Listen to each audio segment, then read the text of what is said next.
Shalom, selamat malam saudara. Malam hari ini saya akan membahas soal rasa putus asa. Berapa banyak hari-hari ini orang yang putus asa, saudara. Sudah tidak dapat lagi berpikir dengan tenang karena situasinya memang dibuat seperti ini, saudara. Dikacaukan. Bagi orang-orang yang tidak berpegang dengan Tuhan, dia tidak punya harapan, dia tidak punya iman. Dia seperti kapal tanpa jangkar, saudara. Dia akan terombang-ambing di tengah lautan, bahkan bisa tenggelam, saudara. Rasa putus asa itu dekat dengan orang-orang yang bunuh diri, saudara. Jadi awalnya dia putus asa, lalu dia mengambil tindakan yang simpel, yaitu mengakhiri hidupnya. Malam hari ini saya akan bacakan di firman Tuhan Raja-Raja ya. 1 Raja-Raja ayat 17. 1 Raja-Raja pasal 17 ayat yang ke-12, saudara. Perempuan itu menjawab, "Demi Tuhan, Allahmu yang hidup, sesungguhnya tidak ada roti padaku sedikit pun, kecuali segenggam tepung dalam tempayan dan sedikit minyak dalam buli-buli. Dan sekarang aku sedang mengumpulkan 2-3 potong kayu api. Kemudian aku mau pulang, mengolahnya bagiku dan bagi anakku. Dan setelah kami memakannya, maka kami akan mati." Dari ayat yang saya bacakan tadi, bisa kita tangkap bahwa ibu ini mengalami rasa yang putus asa. Dia mungkin sudah lelah, karena hari-hari itu Sarfat mengalami kekeringan, gagal panen, paceklik. Semua makanan harganya mahal atau bahkan sudah habis stok makanan. Janda ini mungkin sudah habis uangnya, tidak bisa membeli lagi, sehingga dia berangkat cari kayu.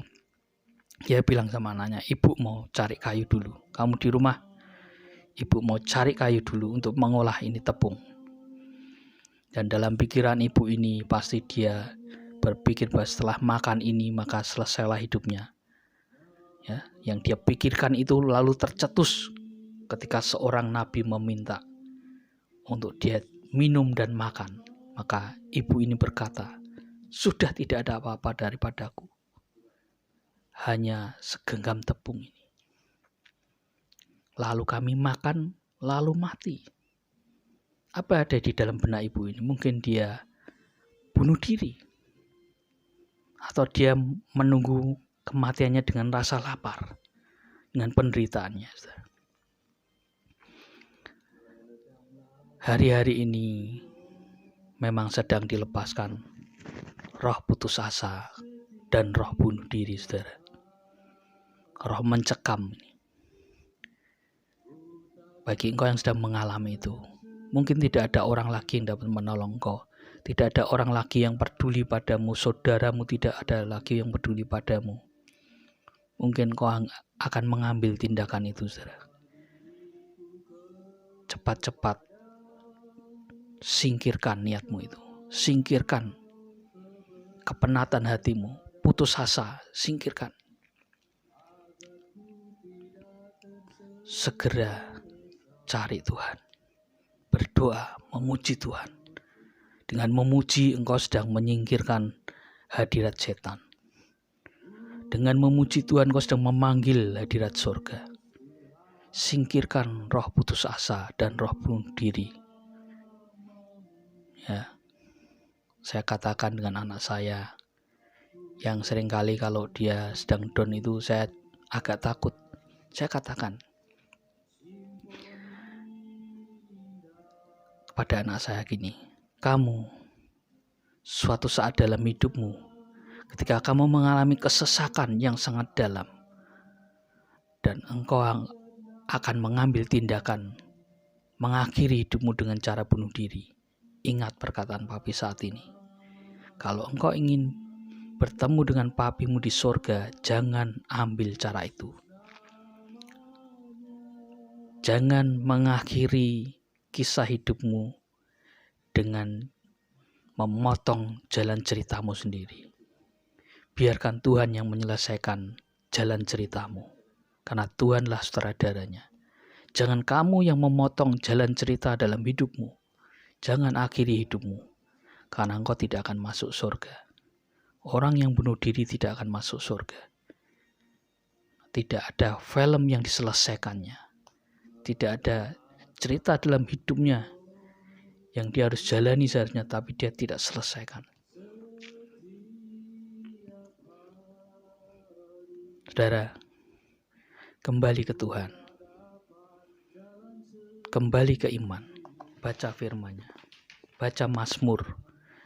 Baca kitab Pengkhotbah. Baca Amsal. Ya, kamu akan menemukan banyak ilmu di situ. Akan banyak penghiburan, akan banyak hikmat, kebijaksanaan di situ.